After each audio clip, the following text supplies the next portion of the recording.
get them out, shut the gas off, get them out. So we're like, get out of the house, get out of the house.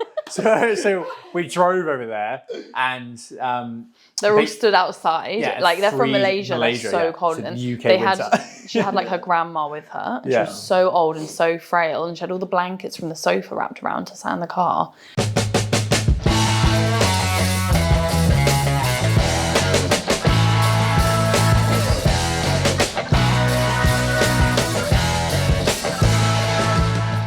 I believe we're heading into one of the most volatile times in property history, and it's time for you to exchange your time and your education for wealth.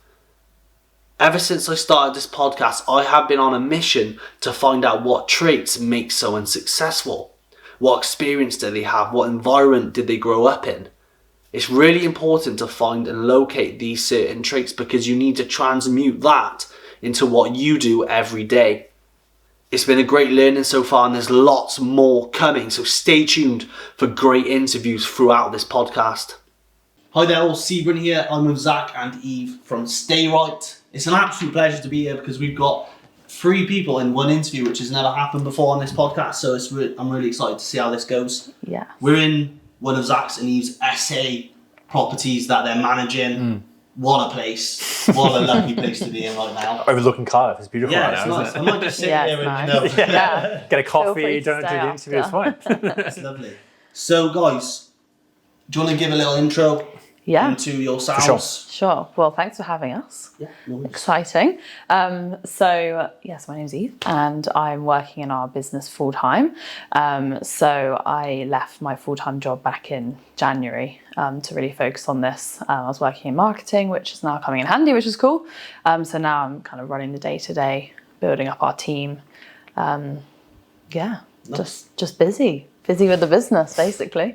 Yeah, so my name's Zac. So I've been working full-time still, so I'm head of business for a software company, but also, we started this business together. So my background's obviously been into sport and fitness, sales, marketing. That's kind of where I come from, and originally from Australia. Actually came over, did long distance with Eve for about 12 months. Yeah. So 8 months that was actually long distance, and now Cardiff's my home for 4.5 months.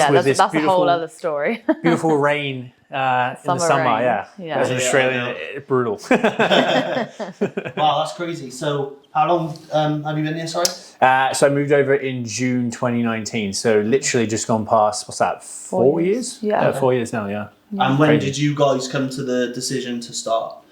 Well, I knew I wanted to start a business, and I loved property, but I think there's that misconception of getting into property requires loads of cash, and I'm only 24 now. So a couple of years ago, that was a bit mind-boggling to try and get into. So I started trying to think of a business, maybe doing something with my kind of marketing background from my job.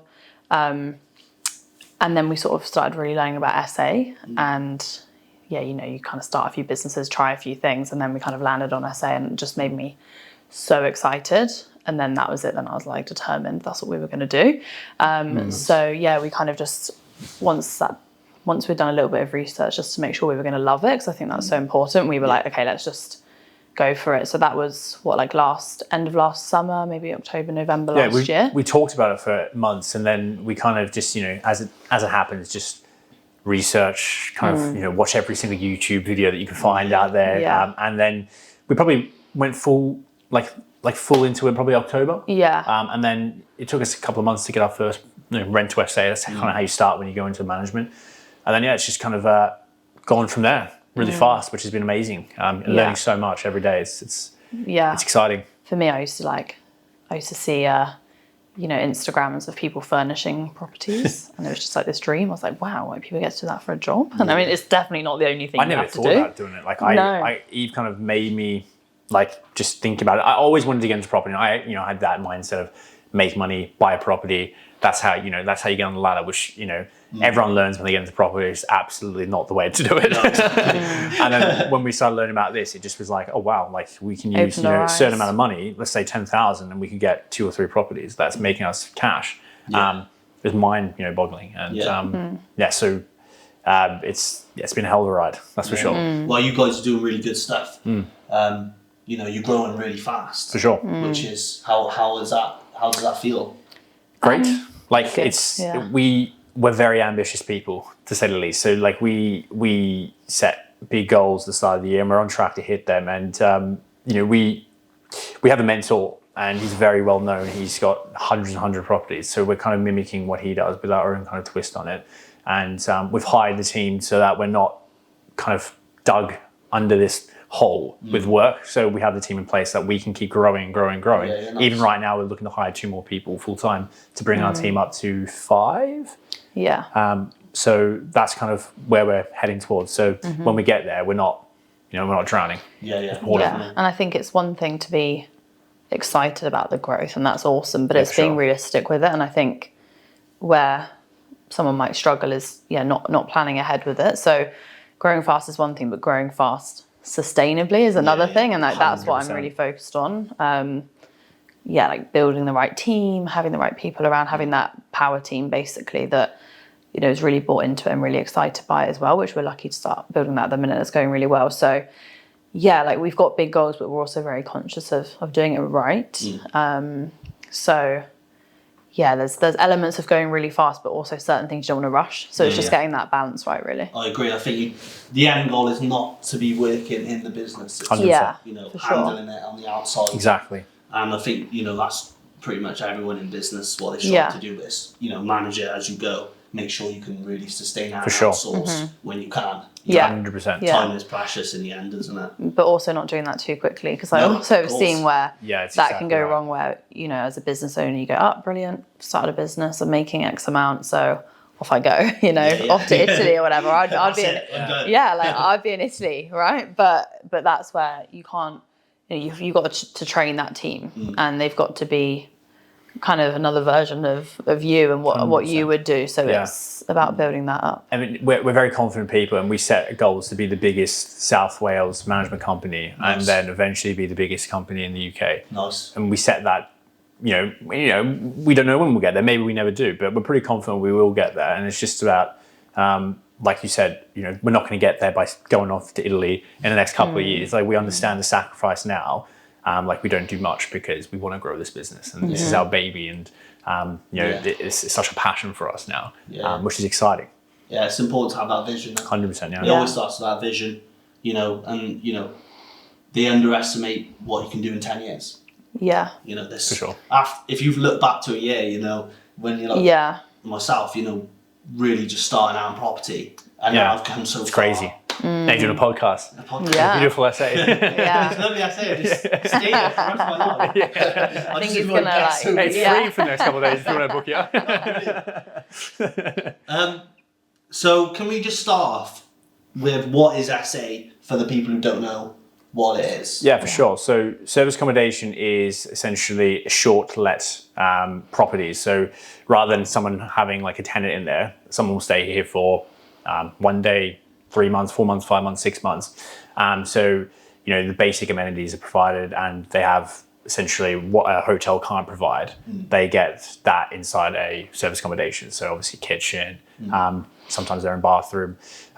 So then service accommodation in itself, people think of like Airbnb, booking.com. There's a lot more to that. Obviously they're pivotal parts where people come from, but then there's a lot of other people that you don't actually realize will book your property. For example, people moving, corporate contractors, charity people. So we even actually have or had Ukraine refugees escaping from the war stay here, which is really cool.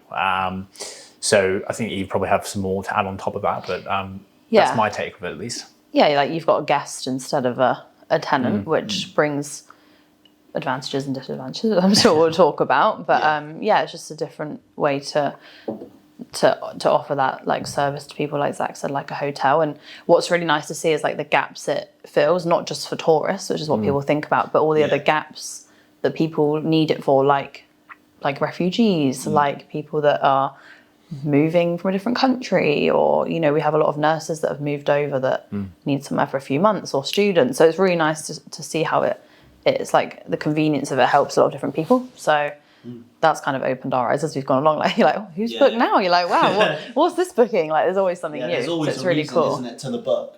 Yeah. I guess we have bracketed like, holiday lets as short-term accommodation, but I guess there's so much more in that. 100%. Like sure. you don't survive in this business if you're looking for short stays. Like the whole purpose of ours is getting long bookings, people that are moving, or a lot of people actually are refurbing their house. They don't want to live in that house. They book an Airbnb for 10 days when they're going through the kitchen being gutted and they want to actually cook food. So that's kind of our target market. And obviously you're going to get the leisure, weekends or 3 or 4 days. But yeah, you want to get those long bookings. And you'd be surprised how many people need those bookings as well, which is exciting. Like the example I always use, which is so random, but we, like people, they say to us like, really? Like who would use this house in this location? And I say, the example I always tell them is, okay, so Asda uses, so random, but Asda uses one flat roofing company to do all their roofs in the whole of the UK, and they're based really far up north. So when this group of contractors were staying in our property, I'm like, what are you doing here? And they tell me, we're the only people that do the Asda roofs. So they travel everywhere just to do the Asda roofs. And like, you would never think that. You're like, you kind of just think that locals do these things, but it's so not true. Like there's so many people moving around. Electric charger installation people we've had from, like there's loads. So you don't realize until you get going funny, really and talk to people. Yeah. It's quite funny because it's short-term stays, but you want them to stay as long as possible. Yeah. Exactly, 100%. It's the convenience of having everything they need, and it's like a home as soon as you walk in, isn't it? So, it's great. I think it looks great here. The aesthetics, look really nice and pleasing, so I can see how. Thank you. I didn't do that. I'll take Eve credit. Take credit on that. That's Eve's wrong. I'll give her that. So we've covered the SA bit. In terms of management, what does a management company do as a general rule? So the thing that most people will know about more is the sort of rent to SA model, where someone's renting a property long term from the landlord, and then they have permission to then go and place that on Airbnb and things like that, and have guests. So we've done some of that, but the model that we've really focused on is management, which is basically doing all the same stuff, but without being that sort of investor and that renter yourself. So we help people that want to have the benefits of running SAs to do that without the work. So we're basically like the kind of solution that comes in and like does all the work for them. So the one we're in now, for example, is rented by someone, but she's never even been here. It's an investment for her. She's making cash flow off of it, and we're managing it and doing all the work. So there's different scenarios, whether that's direct to a landlord, whether that is in a rent to SA context. So Zach's probably got more to add to that, but so the management, like you said, it's the easiest way to explain it to someone, because most people don't actually know that someone like us exists, is it's like a letting agent for an Airbnb. But not an agent. But not an agent. So like SA is a very noisy business. So SA means serviced accommodation. Just I'll shorten it because people won't understand that. So it's very noisy, from managing the cleaning team to guest communications to getting 1 a.m. calls to fixing damages, maintenance, to marketing it. There's so much more that goes into it. Like revenue management is one massive part that a lot of people miss out on. So we're doing all of that. So like you've said, that they don't have to do anything. So someone that maybe have 20, 30 grand looking at the market right now, if they go to try and buy a house, and we'll talk about this earlier, like it doesn't stack at all. At all, especially if they want to go get like a tenant in there. Their mortgage is like 1,000, they're getting 1,100 rent. If they have 1 month of voids, they don't make any money. And it's crazy. Or if the tenant stops paying the money, they can't get them out. There's so many issues now, especially with the new occupation contract as well. Like that's a whole other conversation we can go into. So like we're there, as another solution for a landlord, because they don't need to sell their property. They can still make money. And in most cases, they make 20% more than what they could on a normal tenancy. And they don't have any of the work. And I think the one thing that a lot of people get worried about is, an Airbnb, it's going to get parties damaged. Yeah. It's really not the case, because there's so many things, like, for example, the security deposits that we take. But actually, when they get the property back, it will be left like this property here that you're in. It looks the same, if not better, than when we took it over. So, and that's, 7 months, or sorry, not 7 months, this one, like 4 months in. But it's going to always stay like this, because it's like a hotel. It needs to be high quality, because if it's not, then we're going to get bad reviews, and that's just going to cost us and the landlord a lot of money. So if they ever want to sell that, it actually keeps that property in a good position to do that in the future, which is something that people don't talk about, but I think is quite important as well. I really like that. So how old is SA now, would you say?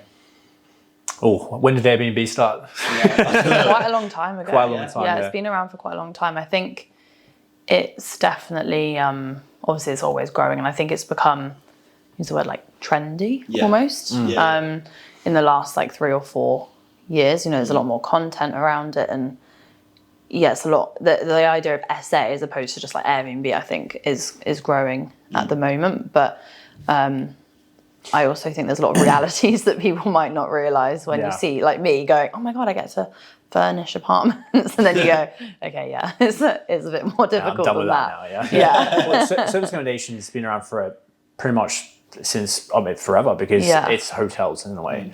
So it's different in a way that... It's hospitality, isn't it? Yeah, it's different because, you know, obviously they have their own kitchen where hotels don't, and that's one benefit of someone booking a service accommodation. But as we know it now, it's probably been around since Airbnb. That's what kickstarted. And then from there, obviously Booking.com and VRBO now. But like you said, it has become a bit more prevalent, hence why there's some legislation coming, which I think we're going to talk about anyway. It's the same. Like, people are getting worried that it's getting oversaturated.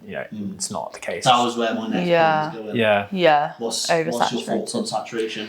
Well, I'm not worried about it. No, and I think that, you know what I was saying before about all those different kinds of people that we actually help. I think that for me is like the most important part about it. Like when we meet people that have moved over from a different country and they need somewhere to stay, they literally can't find a rental until they get here. Yeah, for sure. There's no other solution for people like that, especially if they've got a family, and the cost of a hotel will probably be more if you've got, a bigger family, things like that. So I think that's such an important place for it. I agree. And then when you look at, let's just take Cardiff as an example, the tourist economy here is so important for the city and the economy here. There's not enough hotel rooms when the stadium gets full, for example, right? So like 20,000 in Cardiff, So like Bristol hotels will get booked out for Cardiff rugby events. So the demand is there, and that tourism is, like I said, it's so important to Cardiff and its economy. So there's so many jobs. Like, just think about the Principality Stadium. Think about all the jobs at the stadium, right? So I bet when there's a event and you're like, yes. Taylor Swift next year. I was like, I've never been so excited for Taylor Swift to come to a place ever. Exactly. So yeah. Anyway, I agree. How about you? That's so well said. I agree. I think there's always going to be a need for that. Providing the service, again, it goes down to for sure problem solving, which is I need a house for a little while. Yeah, exactly. 100%. In terms of, I know you touched on it then. I touched on it briefly because I don't want to bore everyone. But regulation coming in. Yeah, we will bore people with this, but I think it's very... It needs to be touched upon. It is for sure. It's important for people to know about. So, I mean, the legislation is... Well, one, there's no legislation right now. That's why they're bringing legislation in, because it's pretty much empty. Like, there's nothing that... It's very unregulated. Yeah, there's nothing that, there's things you can and can't do, but it's not like a normal tenancy where you have X, Y, Z. Yeah. So what they're proposing is second home to be its like own class. So like, HMOs and so I can't remember exactly which one it would be. It was like C something or I think it's S. C5 or C6. Yeah, something like that. Yeah. So you need planning permission, but that's, I believe, going to only be the case like HMOs. So HMOs have Article 4. So that's where you need planning permission to do a HMO, and that same thing is going to happen for, again, they may change this, but I think this is what they're going to do. So everything I'm saying right now is like theoretical. It's not actually going to happen. But they've kind of like, put some stuff out. And I think they may delay it because there's been such an uproar, especially in Cardiff, because like you've said, it's so important for tourism. Yeah. So basically, it'd be like grandfather rights. So if you're doing it now, let's say you have a property in the middle of Cardiff, you'll just get grandfather rights. You won't need to go like, I need to get planning permission. The other thing is they're looking to potentially bring in council tax premiums. I think Swansea are actually starting to do it already, where they can charge 100% council tax up to 300%, which Cardiff has said they're not going to do until June next year. then they may push that back, which then you may pay double. However, this is why it's good to do it now, is because if you're then doing it, which the new legislation that came out in June, I'm sorry if you're getting bored right now, this is all important. That I can't remember the exact, I think like 284 days you have to be available, and then whatever 182 days you need to be let, or maybe it's more, then you can go into business rates. So you may only have it for a certain amount of months. Obviously, if you start and that comes in, you have it pretty much for a whole year. So yeah, this is why I'm not worried about it, because if you're doing it well and you have the properties now, and even if you do it in a year from now, there's no issues. It's just it's going to stop more people getting into it, which is sort of good. Yeah, which is I great. think, and that's why we're not worried. Yeah, I think for people that are like doing SA and worried about it, I think it will, like you were just about to say, like filter out people that aren't taking it seriously, which isn't necessarily like a bad thing. People, and when you see, we actually, and we have guests sometimes that call us really stressed out because they've had to book us because they've booked somewhere else that didn't exist, or they didn't let them in, or there's a lot of people not doing it properly. So if we can reduce that, I think that's safer, better for guests, but also better for us, right, as well, and anyone else that's taking it seriously. So if you are doing SA, like, and you're doing it properly, like, you don't really need to, I don't think we need to be worried, but we could be eating our words in a year, we don't know. But I think there's not much of a barrier for entry now. As soon as that comes into place, it's almost like the only people who really will be doing it is the existing people who are doing it already. Exactly. People that are taking it seriously. Yeah, I think the other thing would be like, maybe like fire safety stuff and specific legislation on like smoke alarms. So, because there's nothing right now, like you don't need it, but obviously like we have them, but because we have a duty of care. Yeah, of course. It's the last thing we want. So it would just maybe more money in for specific people. I think what it's going to mainly hit is rent to rent for people starting. I think that's going to be a bit more of an impact. So someone that has less money having to pay double council tax, putting like fire doors, something like that in there, potentially, we don't know about fire doors. That's going to be a little bit of like a barrier. I'm worried. Even now, people are worried about doing rent to rent. And I keep telling them, what you got to worry? If you start now, you have no issues. You're going to be already in there. Don't worry. Just hurry up. Literally. Stop thinking You're on the about clock. it and do it. You're on the clock right now. Exactly. Literally. No, I think that's really good. In terms of, what was I going to say? Do you think there's going to be difficulty in converting it from change of use in terms of timeframes to create the revenue, or do you reckon it goes back to already being established, having enough time to do that? Yeah, I mean, if it's already in use as an SA right now, then you wouldn't have to change the planning across, because you just get grandfather rights, you just carry on to that. Yeah. I think the issue may lie if someone wants to convert a HMO to a service accommodation in an Article 4. Yeah. That's an unknown, who knows? If someone wants to convert a service accommodation to an HMO in an Article 4, like where's the lie? And we know the Welsh government will see what they do, probably not going to do anything in our favour with the occupation contracts. Yeah. But we'll see. Sorry, It'll Welsh just be government. about like planning for it, Yeah, exactly. Yeah. 100%. All right, we touched on the regulations, so I won't go back into that now. Let's move on. Sorry, everyone. Yeah. Let's so we touched on the regulation, and now just want to touch on sort of the difficulties with serviced accommodation guests. Now, there's going to be challenges there. Yes. What are some of those challenges? I mean, I think just managing the guest communications in terms of answering the questions 24 hours a day. There are the 1 a.m. phone calls, the 1 a.m. check-ins, all those sorts of things, which is just a case of having the team to do that. But another big thing is really just the safety element in terms of looking after the properties as well. So things like actually verifying the guests and taking deposits is really important. So on our end of things, it's about, having the right people stay. We don't want anyone with any bad intentions. We don't want any parties, anything like that. So it's about how you regulate that. So, through Airbnb, it's all verified and it's a bit easier. But when you start thinking about the other platforms and direct bookings, literally anyone can book. So it's having the systems and the operations in place to just kind of safeguard things. Yeah, exactly. So we have bit of like a red flag system we use. So we have like a check-in process. We red flag any guests. What's we investigate the red flag? things. Is that like under 20? Or fire, Is but it their birthday? Yeah. Do they live around the corner? Yeah. If they live in Cardiff, why, they're a red flag. why are they booking on their birthday and they live down the road? I mean, it's just under 20, And they say they're going to invite girls over. Yeah. It's happened once before. Yeah. So it's just about just being kind of structured and having stuff in place for that. We definitely don't just let anyone in. We've got processes, which takes extra work. I guess that's like the difficulty of it, is that then is extra work. Yeah. But it's worth it in the long run, obviously. Better to be preventing things than trying to fix parties afterwards. So yeah, I would say that's probably the main things. For sure, yeah. Have you had that party guests? Probably once in our We time, had it once back in the early days. It wasn't anything crazy. It was just very messy. It wasn't, the neighbours didn't really notice, but not much. Like because we charged £200 deposit, it definitely covered all of it, and probably we had money left over in the end. Okay, nice. So it was all that's the fixed beautiful within thing the of same day. it. They checked out, and within the day, it was bookable again. So I like that you have that the filler process. That's really cool. Yeah, you need it. 100%. If you there's a lot of ops that goes into doing it all, but it's worth it for sure. So if someone's booking and they sort of come up as a red flag, do you say, well, sorry, we're booked out now, or?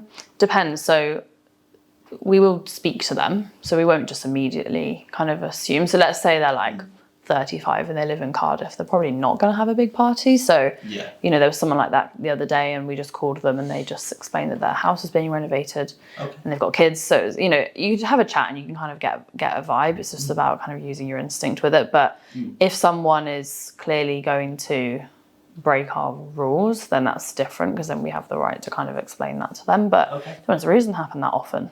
We get like extra security as well, like ring cameras as well, so you can see how many people are coming into the door.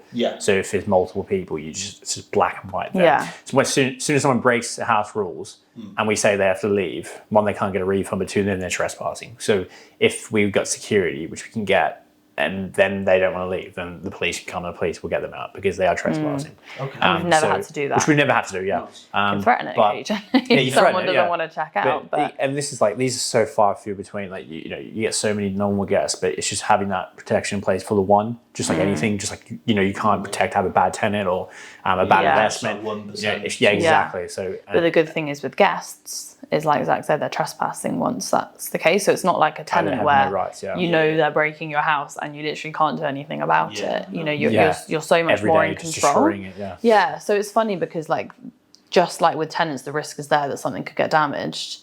But the difference is you have no control. We're in control of it with SA. We'll fix it the same day.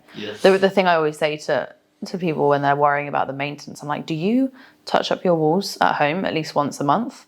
Do you deep clean your oven every 2 weeks? And they're like, oh wait, no, I definitely don't do any of that. So it's like, okay, well, these are the things we're doing. Professionally clean. If you have a scratch, if you have a scratch on your wall, are you painting that over? You're not, But those are the things that you are doing in an SA. So even if you do have a bit of damage, it's so much more looked after. So. Whose place looks like this 24/7?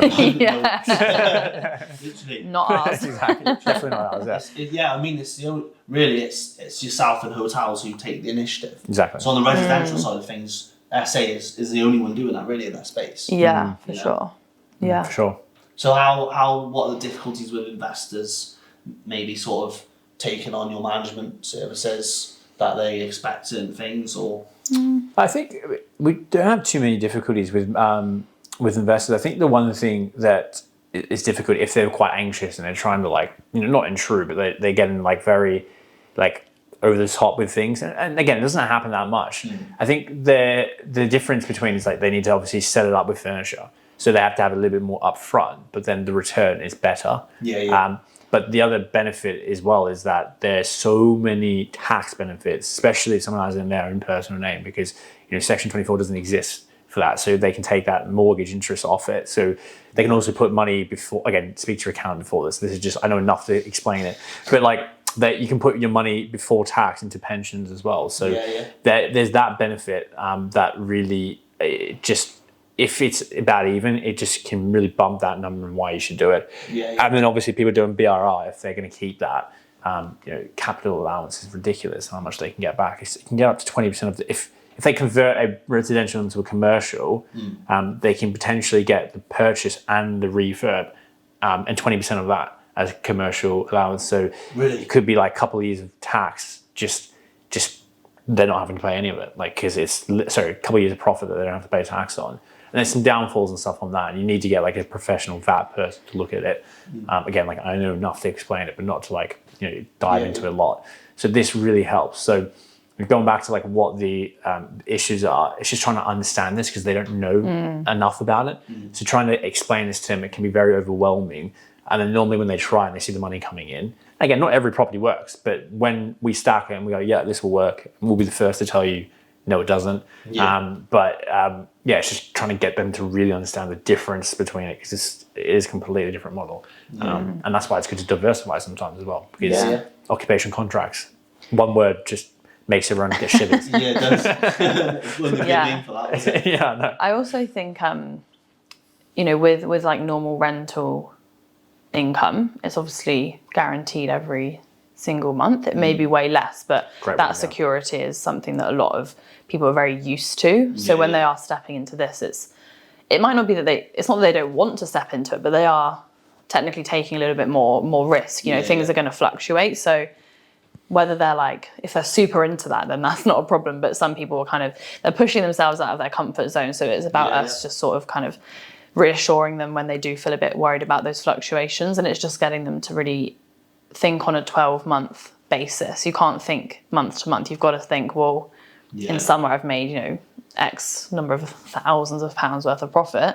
I wouldn't make that in 3 years on a normal rental. Wouldn't make that in January, but then you'd be like breaking even or making a little bit, or maybe even losing some of that month, you know? Yeah, exactly. And then when January comes and you don't make money, it's just about them not worrying and looking at that bigger picture, which is fine. But if someone launches in January, obviously it's a little bit scary because they're like, what the hell? They're like, oh my God, like where's my where's my money? You know, and you're trying and you're trying to say to them, trust us, it will be okay. You know, you've got to trust us on that sort of 12-month thing. Whereas if someone launches in summer, it's like happy days. You know, they're fine when January comes. But yeah, for sure. And we had an investor in like launched February, and luckily that was like the rugby. But then March, April, especially April this year, was really bad across all of the UK. Yeah. And she was like, oh, you know, we said we're going to do this. I said, relax.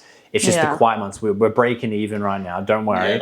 And then, you know, June came and we sent her £4,500 of profit. You know, so like she wouldn't make that in years. Yeah, and one void would have wiped off her whole year of profit. But they've got to trust us when we say that that's what's going to happen. You know? So when you're not sending them 4,000, they're like, guys, and then you know, once they start seeing those good months coming in, and you know, we can give them other examples of where that's happened. It's way more reassuring then, isn't it? They can see that it just takes that.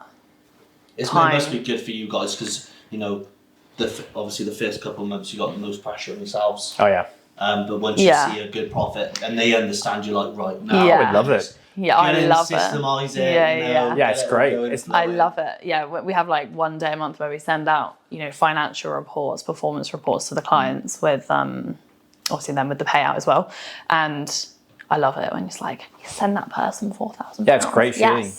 You know, we always say to all our investors when they come on board, nice. We don't want to work with everyone. You know, we want to work with people we get along with, but also, you know, respect us and we respect them, because we treat it like it's our property, like we got the skin in the game, like we are paying the rent, we're paying the bills, and that's how we kind of feel. And I think a lot of people don't do that right now in this industry. No. And I think, you know, we're quite attached almost, aren't we? Yeah, we are. And, you know, we're quite close to a lot of our investors, and we know we're not always going to be that close with them. We're going to get hands off, but you know, especially they've trusted us initially to get to or help us get to where we are, and you know, without them, we're nothing. So just like Apple need their customers, it's the same. We need our investors, and you know, they make our business spin. They make us pay our staff, and we need to always remember that when someone pays you something, they are your customer. You need to look after them. And that's so important to us. And we've learned that from our other businesses that we've been in. That was the number one priority. Yeah, I like that a lot, guys. Some really good points there. In terms of the future of SA, service accommodation, what do you guys see it in heading in long-term direction? Is there a thought there, or is it sort of just see how it plays out? For us, you mean? Yeah, what do you think it will end up as? Interesting. Well, artificial intelligence is going to be very interesting of service accommodation. So I see in the next 5 years, you won't be speaking to a human. You'll be dialing a number and there'll be someone answering and doing it all for you. There'll be, you can probably have systems where it will like verify your ID and face and it will allow you just instantly into the property. Yeah, that's cool. There will be software which, will literally from the time they book in to like they get in there, it will just kind of like go through the whole thing. Yeah. So like chat boxes or, your own app. It's just so many literally. things that like the that will go software there. for running it on in kind of at scale is not really. There, yeah. It's there's some stuff that's like up and coming which we're using, which is really really awesome. But like seeing how that evolves would be interesting and how that can improve guest experience. Whilst also having a nice friendly human touch. I think that's important as well. Yeah, definitely. Well, if flying cars come, then it'll be a little bit easier to get to accommodation as well. That's it. It's crazy you can't even like think of what could happen. I know. You know? You'd never. I think mean, you could literally just like I don't even know, pull up somewhere and you can look at the building and the screen pops up. Yeah. Like, Face put scan. that, You get in with your face. Yeah, all like this stuff. some kind of like MI5 The level, metaverse, like Literally. like James Bond kind of vibes, Yeah. getting into sure. the vaults. Yeah. Yeah, who knows? It's going to be crazy. Even just anything, artificial intelligence is going to change the world. Yeah. Literally. For good or bad. We'll see Yeah. how that goes. Yeah, there's a lot of different thoughts there, but that's another podcast. Yeah, For sure. exactly. You know. So let's talk about a good essay, service accommodation story stay. Yeah. With a guest that went really well, really profitable, or just was a good experience. Okay. Yeah. In terms of a guest. Yeah, whatever you think. I mean, I think a really nice one was obviously having the Ukrainian refugees stay. Just for the fact that was really nice to be able to help them, and they stayed for a couple of weeks and they had a really good stay, and that they stayed at our first ever property that we had. Wow. Which is in Barry actually. Okay. And it was quite run down. It's a rent to SA, and it's kind of a part 2 of the story, but we kind of renovated it ourselves. We were both working full time. We would stay up till 4 a.m. at this house every night, wake up at 7, to go to work, and we did that for a few weeks, painting, all that stuff. And it was, the landlord just gave us a chance and we took it, and obviously it's paid off, but that property now does really, really well. So for me, it was really nice that's where these guys stayed. And on a more business side of stuff, you don't get charged as much commission when the charity books your property. So from a financial perspective, it also makes you more money. That's good. I like that. So it was like through Airbnb, right? But it was like their charity. So you don't get charged the extra commission. So it was both nice and nice for us. Yeah. So that was a cool one, wasn't it? Yeah, for sure. I mean, having that property make money when you put blood, sweat and tears into it was fantastic, because that was one that we put a year's rent up front and spent a couple of grand in like renovating it, furnishing it. So we're all into that. And that was our kind of big break. Like we had to take we it. Started in December with that as well. So cold. We had it was cold, but also the quiet period as well.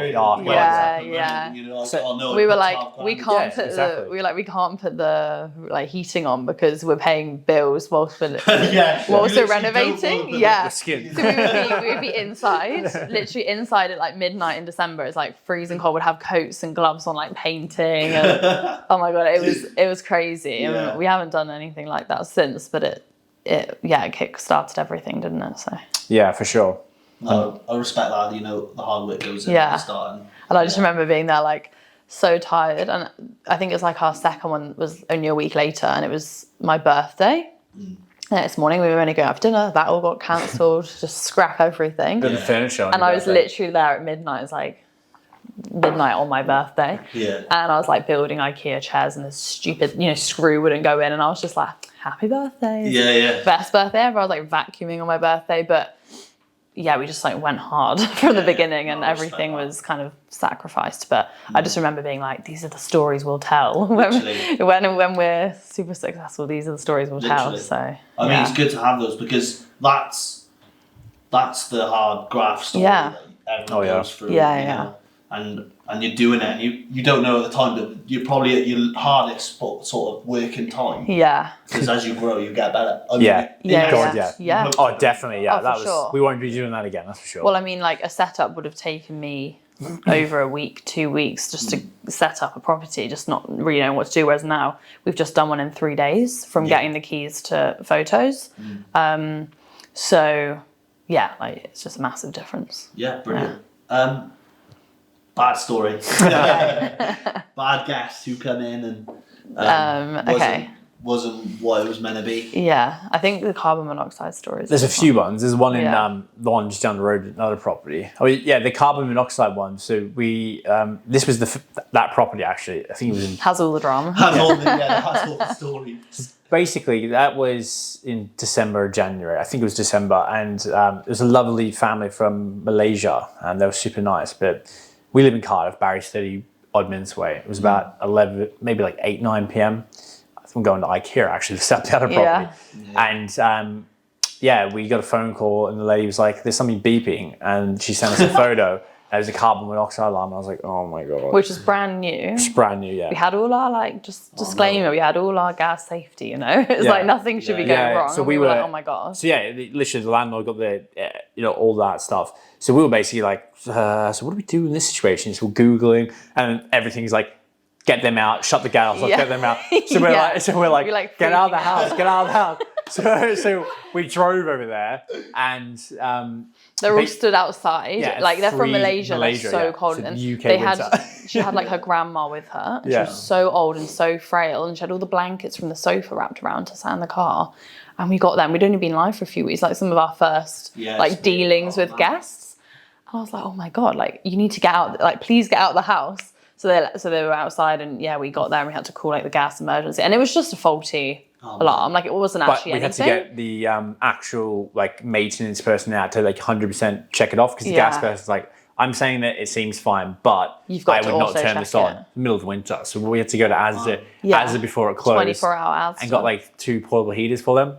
And then they could stay there. Luckily, it was a false alarm and everything was fine. Yeah, we were like, you can't cook and you can't turn the heating on because it was a gas hob. So you can't do any of that. It was a dodgy carbon monoxide alarm. But you can go in and you can, like we were running around trying to get these portable heaters. Again, it's these little things you learn now. We have those portable heaters stored in our storage unit. So if anyone needs that, they're there. We don't keep them in properties because that'd be dangerous. But it's like all those little things like you learn from all of these crazy stories. Yeah. It's crazy that like some I don't know, robot in China that made that monoxide alarm just messed up the whole experience. Threw me off. They were so lovely as well, weren't they? There's probably one more. I mean, it happened like a couple of weeks ago. It was nothing happened from it because the guest was refused entry because they book and then they don't realise there's a deposit, even though it's quite clear.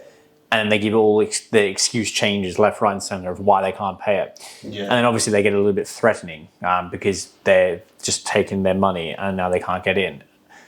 So, hence why those deposits are important, but you have to deal with that kind of things as well, which, sometimes can be... It can get kind of emotional. Yeah, a bit emotional. And obviously we're obviously very good at not getting emotional, but, you have to deal with those guests and, unfortunately... You don't pay a deposit, you don't get into the property, you don't get a refund because obviously if you're not paying a deposit, there's something that's going to happen. Yeah. So they booked it and didn't pay the deposit. Yeah, they refused to pay the deposit. Yeah. So then they didn't get entrance. So obviously that property's make booked. up like silly excuses. So they can't authenticate it, and all of a sudden is they don't have the money, and then the next minute is we want a refund straight after. They can't do it. It's like it's just dealing with it because. If it is someone's holiday or like they've got family over, like people can get kind of emotional. And I used to run a customer support department in it was like one of my jobs in the early days at my company I worked for. And you've just got to like take it out of context and take all the emotion out of it and just help people. That definitely is, I always say to myself, it's just business. Yeah. It's not personal. Exactly. Yeah. And you want to be as helpful as possible, but at the end of the day, if something happens and you can't, you can't control everything that happens, so you've just got to do your best. It's not, always be the nice guy, you can't be a charity in a way. You can obviously have meet in the middle sometimes, but if you do the process and it's all clear, and then people don't, it's their mistake. They should be looking at that stuff. Yeah. And unfortunately, it's an awkward one. It's a pre-auth. We don't actually take it. It's just there, and you're going to get your money back if you don't do any damage. So there's no big issue. There's no reason not to do it, basically, Yeah. unless you're literally, going to damage it. literally. So, yeah. All right, guys. I think Cool. I've had a really good time. I've got a couple of quick fire questions if you're happy. Perfect. Yeah, go for it. Do you want to say anything else now on the essay side of things? I think we covered it all. I think like Yeah. if people want to learn more, if they want to have like us have a look at their property and understand it, more than happy to have a conversation on it, because even if it's not for you, just understanding it is a really good strategy. If you just have 10 properties and you're doing it all on occupation contracts, I need to remember that. Yeah. It's good to diversify, and just trying on one. Normally then you may want to go 2, 3, 4, 5 because there's so much benefits. Yeah. We have a lot of people that just say, like, you just look at the numbers, I'm just curious. And they might not want to do it, but it's just having all your options is what helps you make a decision, isn't Yeah, it? definitely. So that's always helpful. It's sure. good to know, isn't it? Yeah, 100%. For Even sure. if you don't use it, just Yeah. have a Exactly. conversation. Exactly. Yeah. Cool. Start with the first one. Okay. Favorite book. Favorite book. Mine, I'm actually rereading it now, is 7 Habits of Highly Effective People. And then one, like a sales one, which I love, is I Never Split the Difference. I got recommended from a mentor. Okay. So that's by I've heard of that one. Yeah. Chris Foss, I always forget his name. So he's a ex-FBI negotiation, like Yeah. terrorist essentially. And it's all about how life is a negotiation, everything. Not even a sale, just you interacting with your partner is negotiation. Yeah. And it is absolutely life-changing, some of that stuff. Leveling yourself rather than being that, I want this discount. It's just actually saying what is on, what you can't do, and just being like humans. And it always works. Yeah. I've tried it. It's amazing. My favourite book has a swear word in the title. The Subtle Art of Not Giving a Bleep. Okay. F beep about anything. Okay. I think that's what it's called. But yeah, it's all about mindset and sort of detaching yourself from things. I think that's really important is in business, because things will go wrong, and it's about not getting emotional and just like looking at things kind of calmly and then dealing with them, and it's just really good.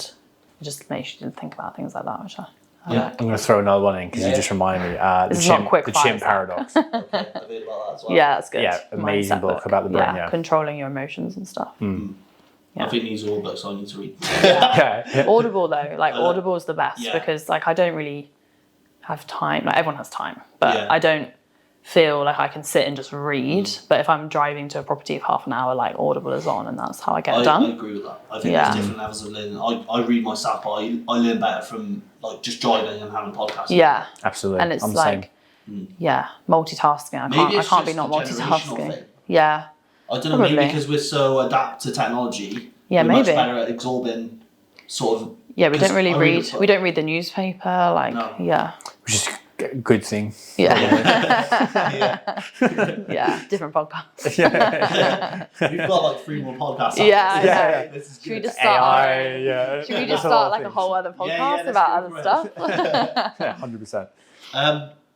In terms of just a trait that makes someone successful, so one trait that you find maybe in yourself or someone you look up to that I mean, success doesn't have to be defined by wealth, like, Yeah. in terms of money, but sort of maybe happiness or anything that sort of. I think ability to get out of your comfort zone, which allows you to like take action, Oh, man, I agree with that. because yeah, that's how you get anywhere, isn't it? Like everyone can sit and think about what they want to do, but actually doing it, and even like within the business, like it's all about pace. So if we're there thinking, oh, we really need to start doing ads, let's just say, and like, oh, I don't know how to do that, I'm nervous. Like that's even in those small things, you've got to just like take the action and not overthink it.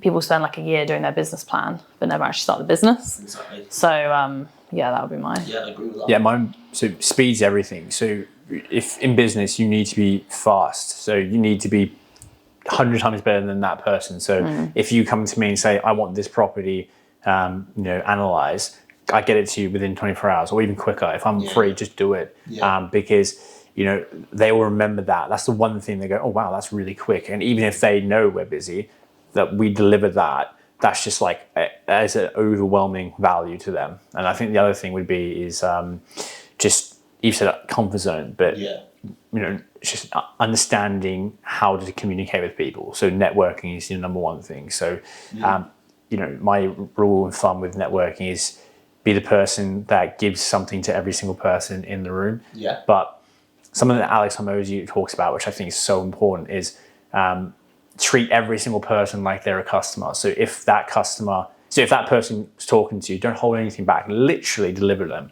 what you would. And if you want to do it for free, do it for free. Because then that person will be, reciprocate back and give you something. And it's super powerful in business. Yeah, I like both of those. They're really, really good. Not very quick fire, but No, it's all good. It's all. I think those quick fire question and answer. Those stories, there's so much value in everything there. I'm so passionate about that as well. I love that stuff. Yeah. So we'll finish on I say finish on a high, but we're going to sort of end on a lowish, but I will finish on a high. What's the problem with the economy right now? I think, a lot, but I just think that the uncertainty. I think everyone's kind of fear of the unknown, and everyone's predicting different things that are going to happen, and that's just slowing people down. People aren't making decisions. I think that's just how everyone feels at the moment. Yeah. I'll keep mine. I won't get any mine deeper than that. I'll keep mine PG. Yeah. Zach might. Yeah. I mean, it's pretty obvious for me. It's what's wrong with the economy is, well, we did 2 and a bit years of destroying the economy, so now we're paying the consequence. But also we have multiple things going on in the world right now that we're funding. So we're throwing a lot of money, and I'm not saying it's right or wrong, but we've got a lot of money that's going out of the country and not coming in. And we're focusing on a lot of things that are long term without fixing right now. And I don't think there's any kind of positive in the near future, but I think it's not going to be as grim as everyone thinks. It's it's always doom and gloom. It's just the fear, isn't it? Yeah, and then we come back down to earth. We've done that for hundreds of years now as well. Yeah. No, really good, fair point, guys. I can see all of that. Thanks for doing this. It's been really great. It's been I've fun. really enjoyed it. Great setting, great people to talk to as well. Lots to talk about again. Not enough time as there never is. If people want to reach out to you, I'll put everything, all the description in the description. But if people want to, email or Facebook or so our business is Stay Right. So if you look up Stay Right on Facebook or Instagram, you should find us. It's called Stay Right with Us as our handle, and then our website is stayright.co.uk. So that's the business stuff, and then we've obviously got our personal accounts, which we'll give you to share. I'll just put it in That's just like us vlogging, running the business and how it's going. All the good stuff. The yeah. And if you want to email, it's info@stayright.co.uk as well. Cool. So you just reach out to anywhere. And then, we'll get asked for one of the team to have a chat or go through any questions, or if you have an essay yourself, feel free to, ask and we'll give you some feedback from what we see as well. Yeah, I like it. Thanks for coming, guys. Thank you. Thanks, man.